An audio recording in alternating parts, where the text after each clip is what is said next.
എൻ്റെ എല്ലാ പ്രിയപ്പെട്ട കൂട്ടുകാർക്കും നമ്മളുടെ പുതിയൊരു വീഡിയോയിലേക്ക് സ്വാഗതം. എന്തൊക്കെയുണ്ട് എല്ലാവരുടെയും വിശേഷങ്ങൾ? എല്ലാവരും സുഖമായിട്ടിരിക്കുന്നു വിശ്വസിക്കുന്നു. അതുപോലെ തന്നെ ഞങ്ങളോട് സുഖമായിട്ടിരിക്കുന്നേ.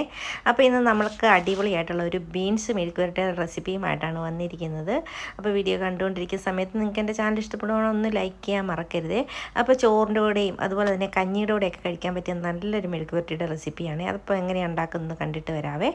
അപ്പോൾ അതിനായിട്ട് ഞാനൊരു 250 ഗ്രാമോളം നമ്മളുടെ ബീൻസ് നന്നായിട്ട് ഇതേ രീതിയിൽ ഞാനൊന്ന് അരിഞ്ഞെടുത്തിട്ടുണ്ട്.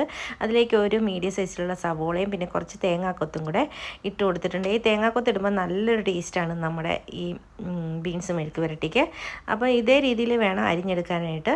അപ്പം എന്തേണ്ടേ, ഞാനൊരു ചട്ടി അടുപ്പത്ത് വെച്ചു. അതിനുശേഷം അതിലേക്ക് കടുകിട്ട് കൊടുത്തു. എണ്ണ ഒഴിച്ചിട്ട് കടുകിട്ട് കൊടുത്തിട്ട് പിന്നെ കുറച്ച് കറിവേപ്പിലയും കൂടെ അതിലേക്ക് ചേർത്ത് കൊടുത്തിട്ടുണ്ട്. ഇനി ഇതെല്ലാം കൂടി ഒന്ന് മൂത്ത് വരുന്ന സമയത്ത് നമുക്കിതിലേക്ക് ചതച്ച മുളകാണ് ചേർത്ത് കൊടുക്കേണ്ടത്. പച്ചമുളകൊന്നും നമ്മളിതിലേക്ക് ചേർത്തിട്ടില്ല. ചതച്ച മുളകാണ് നമ്മളിതിലേക്ക് ചേർത്ത് കൊടുക്കാൻ പോകുന്നത്. അപ്പോൾ ഇതിലേക്ക് ഒരു 2-2.5 സ്പൂണോളം ചതച്ച മുളക് ഞാൻ ചേർത്ത് കൊടുത്തിട്ടുണ്ട്.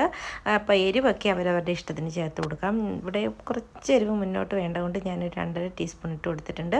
അതിലേക്ക് ഒരു 1/2 ടീസ്പൂണോളം മഞ്ഞൾപ്പൊടിയും കൂടെ ചേർത്ത് കൊടുത്തിട്ടുണ്ട്. ഇനി നമ്മൾ അരിഞ്ഞു വെച്ചിരിക്കുന്ന തേങ്ങാക്കൊത്തും അതുപോലെ തന്നെ സബോളയും നമ്മളുടെ ബീൻസും എല്ലാം കൂടെ നമുക്ക് നമ്മുടെ എണ്ണയിലേക്ക് ഇട്ട് കൊടുത്ത് നന്നായിട്ടൊന്ന് മിക്സ് ചെയ്തെടുക്കാം.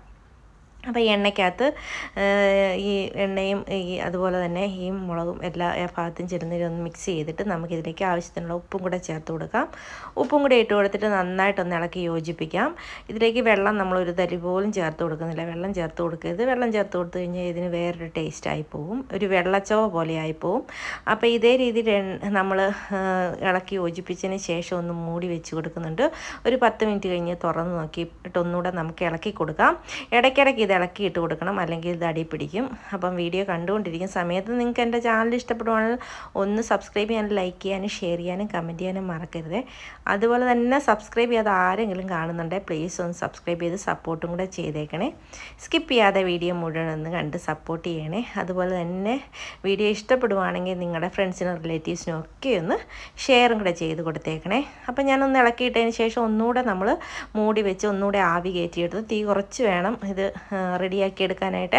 ഈ എണ്ണയ്ക്കകത്ത് കിടന്ന് തന്നെ നമ്മുടെ ഈ തേങ്ങാക്കൊത്തും അതുപോലെ തന്നെ സവോളയും നമ്മുടെ ബീൻസും ഒക്കെ നന്നായിട്ടൊന്ന് ഫ്രൈ ആയി വരണം. നല്ല രീതിയിലൊന്ന് ഉപ്പൊക്കെ പിടിച്ച് എരിവും പിടിച്ച് നന്നായിട്ടൊന്ന് എണ്ണയ്ക്കകത്ത് കിടന്നൊന്ന് വരണ്ട് വരുന്ന രീതിയിൽ ഒന്ന് ആക്കിയെടുക്കണം. ഇതേ രീതിയിൽ നമ്മുടെ ബീൻസ് മെഴുക്കുവരട്ടി ആയി വരുമ്പോഴത്തേനും നമുക്കിനി ഇത് നിരത്തിയിട്ട് നമുക്കിതിൻ്റെ വെള്ളം എന്തെങ്കിലും ഉണ്ടെങ്കിൽ ഒന്ന് പറ്റിക്കാനായിട്ട് നമുക്കൊന്ന് നിരത്തിയിട്ട് കൊടുക്കാം.